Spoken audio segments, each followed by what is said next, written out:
కలియుగంలో దైవ పూజ అంటే ఒక్క విగ్రహారాధన మాత్రమే కనిపిస్తుంది. మరి ఇదే కలియుగంలో దైవ పూజ చేసే సమయంలో భగవంతుడు ప్రత్యక్షంగా ప్రసాదాన్ని ఆరగించటం మీరెప్పుడైనా చూశారా? ఎప్పుడైనా విన్నారా?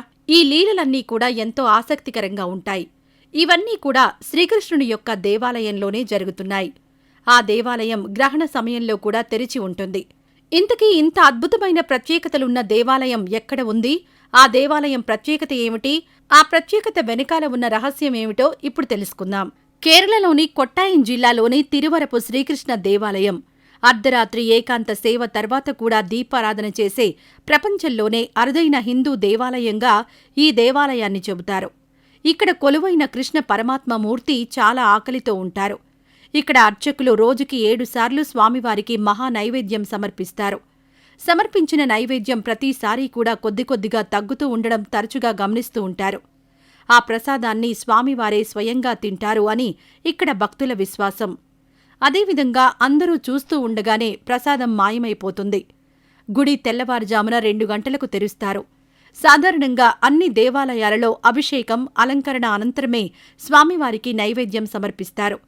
కాని ఈ దేవాలయంలో నైవేద్యం నివేదన చేసిన తర్వాతే అభిషేకం, అలంకారం చేస్తారు. నైవేద్యం సమర్పించడం కొంచెం ఆలస్యమైనా ఆలయ ప్రధాన ద్వారం తెల్లవారుజామున తెరవకపోయినా చాలా పెద్ద దోషంగా భావిస్తారు. అందుకే ప్రధాన అర్చకుడు చేతిలో గొడ్డలి పట్టుకుంటారు. ఏదైనా కారణం చేత తాళం పనిచేయకపోయినా, తాళం పోయినా గొడ్డలితో తాళాన్ని పగులగొట్టడం ఇక్కడ ఆనవాయితీ. కృష్ణుడికి చేసే నైవేద్యం కూడా చాలా రుచికరంగా ఉంటుంది. స్వామివారికి నివేదించిన అనంతరం భక్తులందరికీ కూడా ప్రసాదం పంచుతారు. ప్రసాదం తీసుకోకుండా ఏ భక్తుడు కూడా ఆకలితో వెళ్లకూడదు అనేది ఇక్కడి నియమం. అందుకే అర్చక స్వాములు ఇంకా ఇక్కడ ఎవరైనా ప్రసాదం తీసుకోని వారు ఉన్నారా అని గట్టిగా అరుస్తూ ఉంటారు. నైవేద్యం పట్టడం ఆలస్యమైతే స్వామివారి కడుపు ఖాళీ అయి స్వామివారి నడుముకు కట్టిన ఆభరణం కొంచెం వదులై కిందకి జారడం కూడా మనం గమనించవచ్చు. పూర్వం గ్రహణ సమయంలో ఆలయం మూయడం వల్ల ఇలాంటి అపశృతి చోటు చేసుకుంది. ఈ ఆలయాన్ని గ్రహణ సమయంలోనే కాదు మరెప్పుడూ కూడా మూసివెయ్యరు. గ్రహ దోషాలు, గ్రహణ దోషాలు, సంతాన దోషాలు, సర్పదోషాలు, వ్యాపారాలలో నష్ట దోషాలు, వివాహ దోషాలు, బ్రహ్మహత్య వంటి మహాపాతకాలు ఏమున్నా సరే ఇక్కడికి వచ్చి ఆ శ్రీకృష్ణుడికి దర్శించి పూజిస్తే దోషాలన్నీ కూడా చక్కగా నివారింపబడతాయని పండితులు చెప్తున్నారు.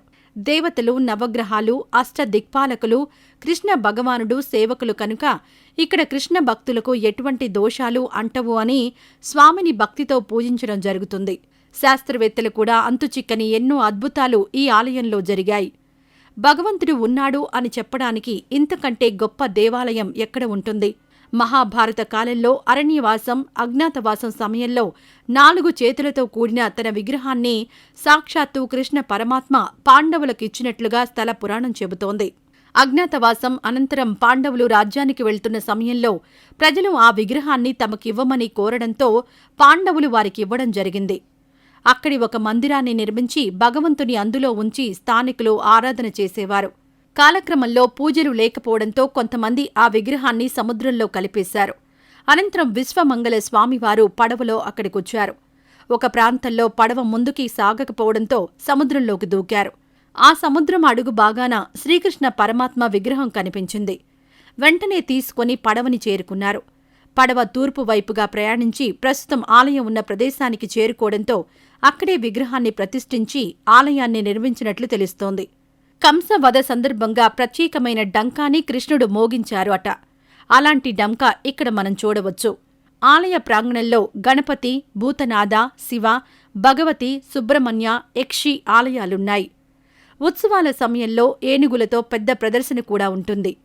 10 సంవత్సరాలలోపు చిన్నారులు బాలకృష్ణుడి ఆకారంలో ఆలయంలో చక్కగా తిరుగుతూ ఉంటారు. కలియుగంలో భగవంతుడు లేడు అని చాలామంది భావిస్తూ ఉంటారు. కాని ఇలాంటి దేవాలయాన్ని దర్శించినప్పుడు భగవంతుడు ఉన్నాడు అని తెలియజేయడానికి ప్రత్యక్ష నిదర్శనాలు కనిపిస్తాయి. కేరళలోని శ్రీ తిరువరపు శ్రీకృష్ణ దేవాలయం కొట్టాయం రైల్వే స్టేషన్కి 8 కిలోమీటర్ల దూరంలో ఉంది.